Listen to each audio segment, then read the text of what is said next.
Good evening and welcome to TV Tuần-san News of the Week. My name is Emma Doe.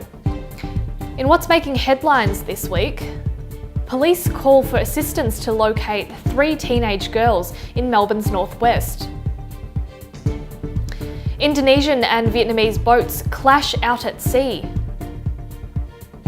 And a Vietnamese singer released from jail 4 months early. In this week's top story, Victoria Police are asking for public assistance to help locate 3 teenage girls who have been missing since the weekend. Alicia Nguyen, aged 15, and her friends Jennifer Lee and Julie Lair, both aged 14, were last seen on Saturday afternoon on Highfield Road in Canley, a suburb out in northwest Melbourne. Police and their families hold deep concerns for their welfare due to their ages and the length of time they've been missing. The girls are all described as Asian in appearance and are likely to be together. Anyone with information is being urged to contact Sunshine Police Station on 9313 3333.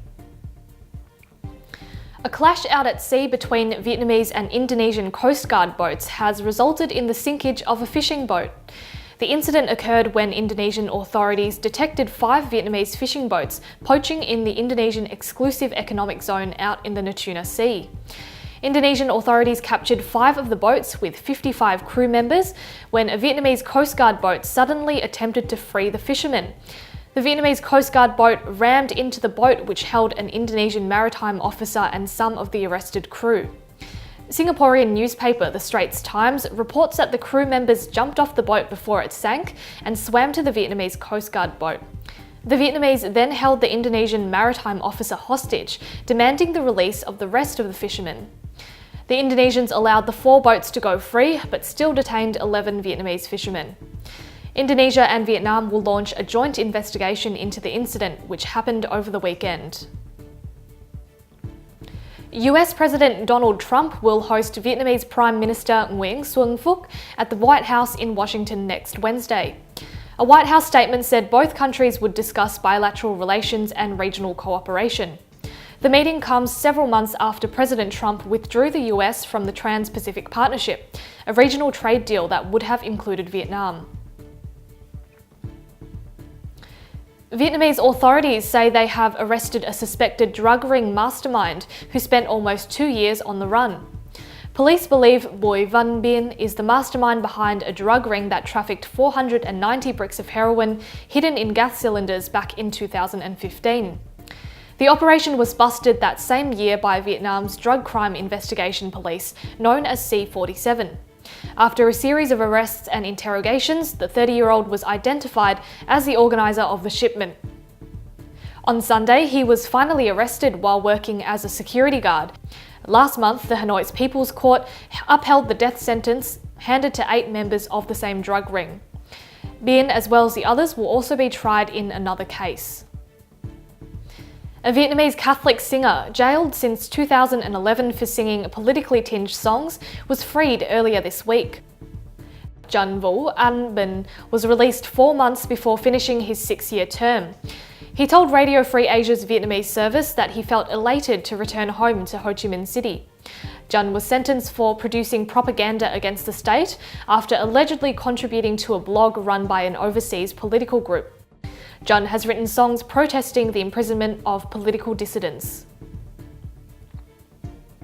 A 19-year-old British tourist has been found hanged on a cruise ship in the popular Ha Long Bay.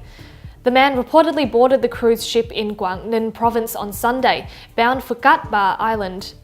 According to the state media site VN Express, he had argued with 2 friends after having dinner on board. He was later found dead when the ship anchored in Lan Ha Bay. His 2 friends told police that the man had epilepsy and had been upset over relationship issues. An investigation remains underway. Now to other news around the world. A gang accused of selling Vietnamese brides to China is currently being tried in a court in the country's southwest. The group of 10 are accused of abducting and selling 27 women from Vietnam as wives across several Chinese provinces. The cases of human trafficking occurred between 2014 and 2016, with some of the Vietnamese women drugged and resold to strangers multiple times. The South China Morning Post newspaper reports that the gang bought the women for between $3,000 to $5,800 and sold them for up to twice as much. These victims ranged from college students to already married women. 4 other people were also charged with buying the women with full knowledge of their abduction. Trafficking brides is most prominent in rural areas of China, where the number of men outweigh women. From 2011 to 2015, Chinese police uncovered 15,000 cases across the country. The court hearing continues.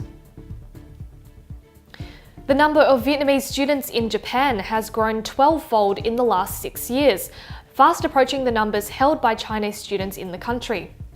Vietnamese students now make up nearly a quarter of international students in Japan, lagging behind the Chinese, who account for 41% of foreign students.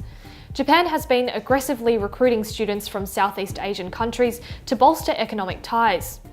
Japanese companies have increasingly set up businesses in Southeast Asia, looking to capitalize on a growing middle class and consumption in the region.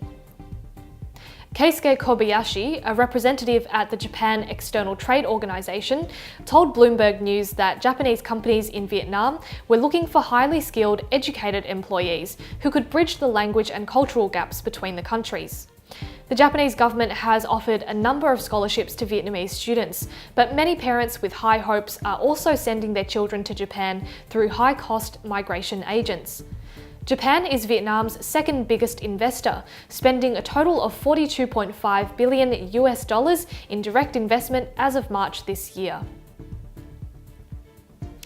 Officials in Cambodia have arrested 17 Vietnamese nationals for living and working illegally in the country. According to the Khmer Times, they were detained on Tuesday after immigration police raided a number of homes in Phnom Penh. The 17 Vietnamese nationals will reportedly be deported and barred from returning to Cambodia. Cambodia's crackdown against foreigners who have overstayed their visas or crossed the border illegally has seen over 3,500 immigrants deported and barred from the Southeast Asian nation in the last year. 2,570 of those deportees were Vietnamese. Back to news in Australia. Vietnam is working with Australia in attempt to prematurely lift Australia's import ban on Vietnamese prawns. The Australian Department of Agriculture announced the ban on January 7 this year, with the intention for it to last 6 months until June. But the Vietnamese Industry of Trade says the ban is having considerable impacts on its businesses and has now twice asked Australia to consider either lifting the ban or replacing it with other measures. Despite the Vietnamese government's past requests, Australia has so far kept the ban in place, stating that it was a matter of biosecurity. The ban on uncooked prawns from Asian countries was put in place to prevent an outbreak of the white spot disease in Australia. The white spot disease is harmless to humans, but if spread to other prawns in local farms, it can decimate the population. The Australian Department of Agriculture told Vietnam it is reviewing import conditions. That's all from Tuần-san News of the Week. For more stories, you can follow Tuần-san at tvtsonline.com.au and Facebook at Tuần-san. I'm Emma Doe, thank you so much for watching, and I look forward to your company at the same time next week.